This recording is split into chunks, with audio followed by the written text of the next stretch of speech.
Sup, Space Patriots? Welcome to this Tuesday episode of SpaceX in the News. Glad to have you. Hope your work week is going well. Like always, we're going to kick things off with Starship, so let's get into it.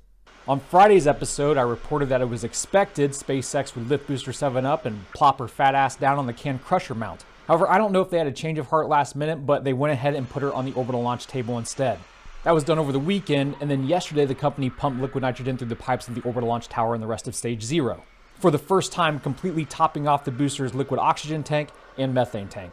And the good news is, it didn't appear that SpaceX had any holdups or issues during this cryo test. So it seems like their bold moves are paying off, and at this time there are road closures in place through the rest of this week. It is expected that Booster 7 will launch the first Starship to orbit, possibly Starship 24. But before we get there, more stress testing is going to have to occur. Most likely more cryo tests as well as a wet dress rehearsal using actual liquid oxygen and methane. And of course, we can't forget about the static fires. I'm sure it will be more than one, most likely escalating it, starting with a few engines and then working their way up to all 33.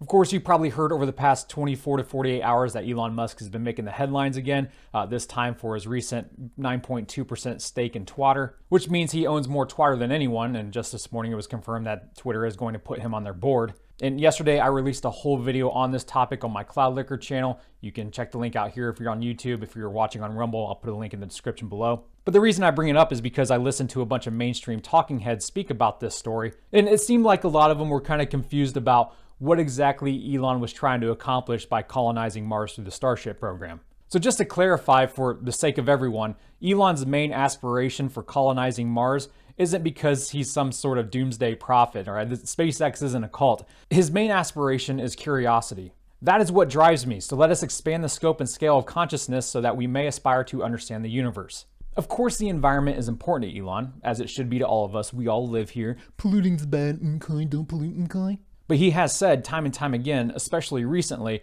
that that's not his main motivation. Heading out there among the stars and exploring the answers the universe has to offer is in our nature.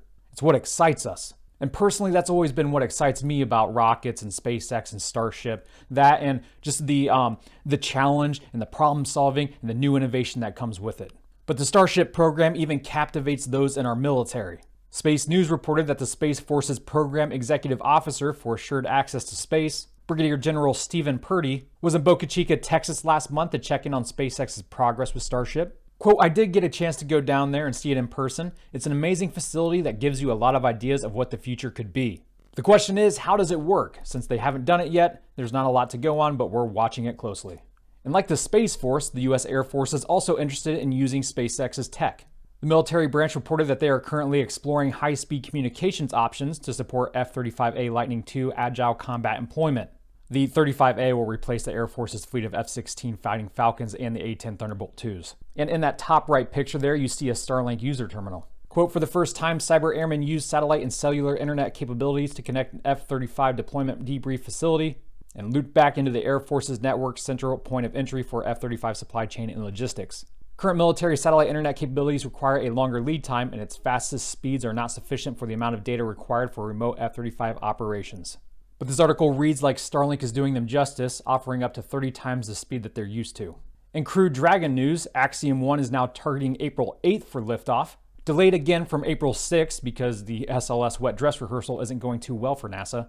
First, the Artemis rocket avoided 4 lightning strikes around LC-39B, which isn't a huge deal. I mean, every launch pad does have those lightning rod towers for that purpose. But then the following day, the first wet dress rehearsal attempt was scrubbed because NASA was unable to provide positive pressure to the enclosed areas within the mobile launcher and keep out hazardous gases, so, kind of a big deal. And so they made a second attempt the following day, but due to a vent valve issue, they had to call it. And we're still currently waiting for a successful wet dress attempt, but, this is why they do these tests.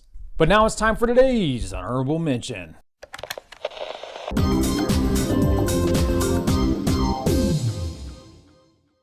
It's been a big week for Jeffy Bezos and friends. Today, Amazon sent out a press release through Business Wire that they secured up to 83 launches from Arianespace, Blue Origin, and the United Launch Alliance for their Project Kuiper. Basically, Kuiper is Jeff's alternative to Starlink. It's expected to be a constellation of 3,236 satellites aimed at broadband customers that will launch over the next 5 years, and of course, these satellites are built by Amazon. Quote, Project Kuiper will provide fast, affordable broadband to tens of millions of customers in unserved and undeserved communities around the world. Sound familiar?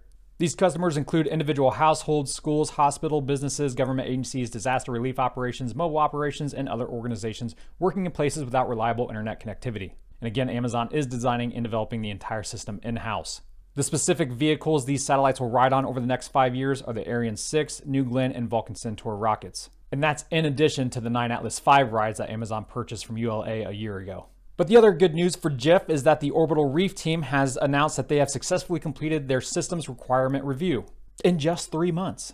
To quote their Business Wire release, the SRR is an important program milestone, marking the baselining of the requirements for the mission and design of Orbital Reef, a commercially developed, owned, and operated space station to be built in low Earth orbit. The private Orbital Reef space station was announced last year by Sierra Space and Blue Origin and will open up the next chapter of human space exploration and development by facilitating the growth of a vibrant ecosystem and business model for the future.